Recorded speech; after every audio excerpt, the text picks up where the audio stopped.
વરસાદને લઈને જે આ બધું ભરાઈ ગયું છે, હજી મ્યુનિસિપાલિટીવાળા કે કોઈ અમારા કોર્પોરેટરો કે ધારાસભ્યને કોઈ અમારા હમાસારે પૂછ્યા નથી.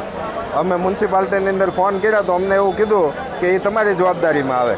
તો આ વેરા બિલની શેના માટે લે છે એ જ અમને ખબર નથી પડી. વેપારીને 2 કરોડ આજુબાજુની અંદર નુકસાન થયું છે. બધાયનું તમે જુઓ તો બધી જ દુકાનો છે એની અંદરથી માલ સામાન બધાયનો અંદર રહી ગયો અને ખાલી પોતે જ બહાર નીકળી શકે એવી કન્ડિશન હતી. અહીંયા જે આ પતરા મારેલા છે ને આ બધું પ્રોબ્લેમ હતો તો ખાલી જાણ તો કરવી જોઈએ કે નહીં, પણ અમને કોઈ જાણ કરવામાં નહોતી આવી. આ તંત્રના પાપે અને જે આ ખાવાવાળા જ છે આપણા સુરતની અંદર, અને સુરત સ્માર્ટ સિટી, આમાં સ્માર્ટ સિટી જેવું તો કંઈ લાગતું નથી. મહાનગરપાલિકાના કે નેતા કે કોઈ હજુ સુધીની અંદર આવ્યું જ નથી.